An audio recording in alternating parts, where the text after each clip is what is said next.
Hello everyone, welcome, happy learning. In this video, we are going to see about 3GPP architecture. Generally, 3G system from 3GPP is based on the evolved global system for mobile communication (GSM) core network and the radio access telecommunication technologies that they support. See, why we are going to go for 3G is we cannot have any communication, means we just doesn't have any internet access in our 1G and 2G, and so we are going to go for our 3G system. This is allowed for the maintenance and development of GSM, which evolves the general packet radio service and enhances data rate from GSM evolution. It means an increased data rate is present in your 3G system, and so we are going to go for 3G system. So 3GPP is the third generation partnership project. 3GPP. This unites seven telecommunication standards, and these are those standards known as organizational partners. These are partners which together form the partnership project. Okay, with a stable environment to produce reports and specification that defines 3GPP technology. The project covers cellular telecommunication technology, includes radio access, core network, and service capability, which provides a complete system description for mobile telecommunication. So, total description means total telecommunication technology I can able to do with this particular project. Okay, it is a standardization group for mobile networks, and it is existing since 1998. Specification comes in bundles called releases, means third generation partnership. It is going to be released from release 99 to release 7. So technical specification group. What are the technical specification group present in 3GPPs? Radio access network and service and system aspects and core network and terminals. These are there. So if you're going to see, radio access network is taken care here. Again, core network again here, and your service and system aspect is here. Each and every layer means each and everything it is taking, each and every layer is taking care of one particular protocol and as well as your network. So network entities, UE is nothing but user equipment, the mobile terminal, BTS base transceiver station, then BSC base station controller, node B, 3G radio base station, RNC network, again radio network controller controlling the concentrating node in the 3G radio. Again gateway, mobile switching center, circuit switching core network.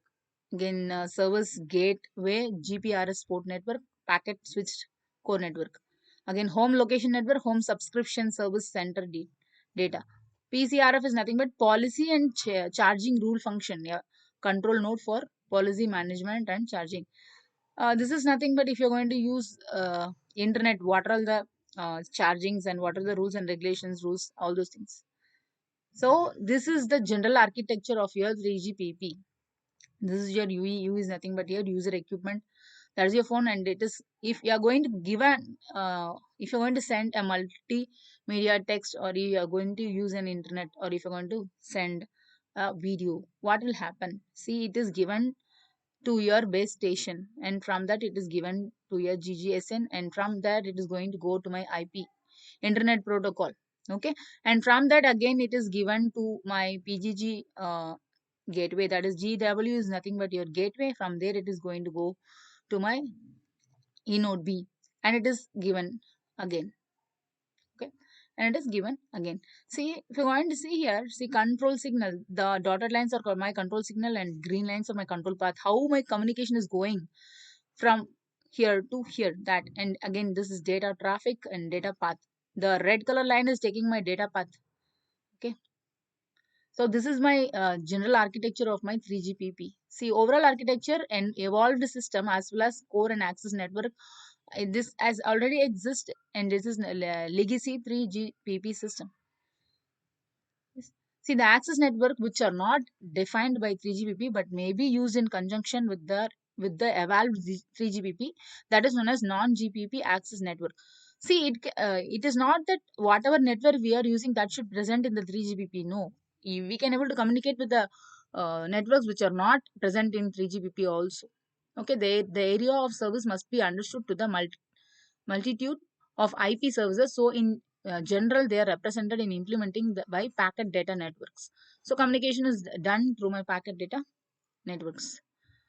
IP services can simply offer raw IP connection, that is allowing an internet connection, providing a connection to a corp corporate network or an advanced IP based control function such as telephony and instant messages. See, communication through my network or internet also will be there, and my what is that messages also will be there.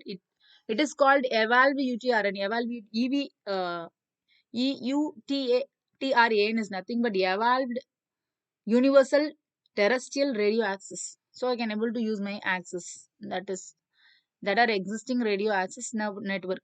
So it is used for a radio access network, which is for communication. Again, evolved packet core, in addition to the basic function, is managed packet routing and forwarding. This particular protocol, this is used for my routing and forwarding my packets from the source to the destination. Okay. For internetworking, the legacy CS domain and CS domain core network should be considered as well and interface with the backend IMS. CS is nothing but my why this is CS is dealing with my user equipments. Okay, PS is going to deal with my users. What it is actually, it includes the customer supports. PS and CS, it includes the customer support. Okay, customer supports also included, and what is the core network, where exactly which is my network and what it is doing, all those things will be involved in your core network. Okay, again, UMTS radio access network. So evolved radio access network can also be used as a part of signaling protocol. This is also a signaling protocol, and it is used as an access stratum. Access stratum is again a communication, means this is act as a stack between the radio network and your user equipment. This is going to be going to be a stack, means which is going to have an access of first. So that is placed in the stack. Okay, the comparison reveals it consists of one type of nodes, namely evolved node EV, and the variety of interconnection is reduced to a minimum. It's a radio based station via its antenna and an area cell, limited by the physical factors, signal strength, interference condition, and condition for radio wave propagation. Means my E node is based upon my physical factors also, whether my signal strength is okay or not. So that according to that my communication takes place. If my signal is good, my internet connections will be good. If my signal is not going to be good, my internet connections will not be good. That is going to be here. It has a logical interface with the neighbor E node and EPC via your S1. EPC is nothing but eval packet core. So the communication what we are going to send, no, that should be proper. That is dealing here. Both have a control path and a user panel path. So control path also will be there, means from which network to which network it has to go, and to user part with the payload. Point to the U reference, which include radio link interface and mobile network protocol stack bound, is called LTU. To indicate this, it differs from the legacy. This may be considered the most EU and is used in most cases handover between the radio cells. In the sense, how fast my communication is taking place from one place to another, and that this depend upon the protocols what it has been used. So as UE moves along, handover preparation is done via signaling. So see, my mobile is going to move from one place to another, right? And for that also I have to take care. From which network to which network my mobile is moving, means my user equipment is moving, and that also should be taken, and that should be tracked and keep in history. Okay, and after users can be transmitted between them for a short period of time. So that also, so from where to where a communication has to be taken place, that is specified by my radio access network. So functional performed by my E node B. See, radio resource management, radio beer control, radio admission control, connection control, mobility, dynamic allocation of resources. All these things, uplink and downlink, all these things are taken by care of your E node B. See, header compression of IB and encryption of your user data stream. In my internet protocol, my data is present, so encryption of data streams are done in this E node B. Forwarding data packets of user panel to the EPC, especially towards the gateway node services, where exactly my packets has to be delivered. Those things will be taken care by your E node B. Transport level packet marking in the uplink. So uplink and downlink, All those things will be taken care by this. Planning and delivery of paging messages, planning and transmission of broadcasting information, measurement in configuration, delivering and reporting on the extent of mobility and programming. All those things. See how fast my packets has to be delivered from which network to which network, what protocols should be used. All those things will be taken care by my eNode B. So GT evolution, this protocol has proven it's useful. Means this is very useful because my packets are delivered in a very fast manner, and so I'm going to use this one. IETF based protocols, it is a standard body for internet, their mobility protocols. Since I'm using my internet, I want this protocol to be active with my 3GPP. Okay. So LTU is a point of reference for radio interfacing between EU and EN node, NCAPs, control panel and user panel. This one will NCAPs with NCAPs with your control panel and as well as your user panel. The top level of control panel is called radio resource control. It is stacked on packet data coverage protocol, radio link control and MAC relays. See all these things, all protocols are much useful for my packets transmission, means the reaching from source to destination in a proper manner. Again, SI is the point of user panel traffic between eNode and service gateway reference. The main activity via the benchmark is to transfer IP packets encapsulate user arising from traffic or tunnel shift. See, my transformation should be in a proper manner, so there should not be any traffic. If it is going to be there, I cannot transmit the packets, means the message in a proper manner. So I need to check whether it is in a traffic manner or any tunnel shape is required. Encapsulation is needed to realize the virtual IP link between eNode and gateway service even during the movement of EU and thus enabling mobility. The protocol used is based on your GTPU. In the sense, whatever protocol I'm going to use, I have to check whether traffics are more while communicating or not. Again, S1 MME is the point of control panel between eNode B and MME reference. All control activities are carried out in it. So control activities are carried out here. Signaling for attachment, detachment, and the establishment of support of the changes, safety procedures. All these control actions will be taken care with this protocol. In S5, it is a benchmarking that includes control and user panel between your gateway, PDN gateway services and applies if both nodes resides in the same. See, if both nodes are present in my home network only, what should happen? If it is going to be present in some other network, some other distance place, what should happen? All these things means non-roaming. Non-roaming in the sense I am present in my particular home network only. So roaming charges will not be there. It is nowadays we are not having any roaming charges, but still, if you're going to see about 10 years back, you'll be having a roaming charge. If you're going to move from one state to another state, you have to give a certain amount for your roaming. So those things will be taken care. Okay. So again, a reference point for exchanging information related subscription equipment, downloading and purging.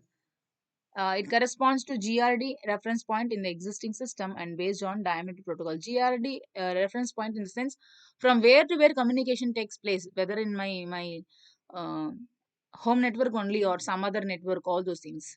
This point exists for DPDR, the corresponding to GI reference point, GPRS and Y, WLAN.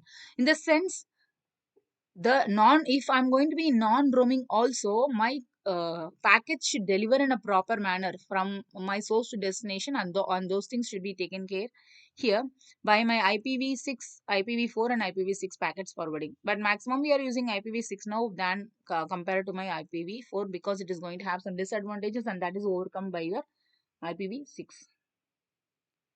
Again, yes, 10 is a reference point of my MME relocation purpose. It is pure control panel, pure control plane interface with my advanced GTP protocol.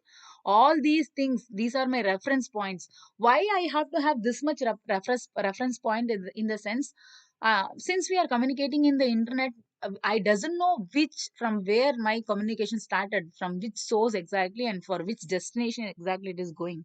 I can able to send my communication, means I can able to send packets from a Geo to Airtel or Airtel to Geo or BSNL, anything.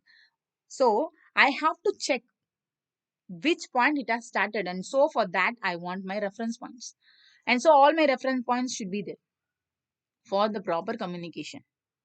Okay, see, yes, 13 is the reference point for identity register, and it's used for identity control. Okay, it is used a diameter protocol. Reference point for QoS policy, filtering policy, and control the load between your protocols. This is your gateway. So how my communications are taking place for all those things, these reference points are necessary. It is reference point that exists over GX, but it is located between your gateway. It is defined as an application function located in NDS and PCRF. See what these are protocols which are responsible for certain things, my policies or billing information or communication or the internet, all those things. So this is my reference. Say, see, if now you are going to see this diagram, now you will understand. See, GX, HGI, and S4, the communication from which particular channel to which particular channel, which internet it is using. S11, S1. Okay. So, here all these things here we are having a reference point. So, from which network to which network my communication has been transmitted. Okay. So, all those things, yeah, each and everything I am having a reference point so that I will understand from where to where my packets has been transmitted, or the from source to destination, from which source to destination it has been transmitted. Okay, this is my reference. Thank you.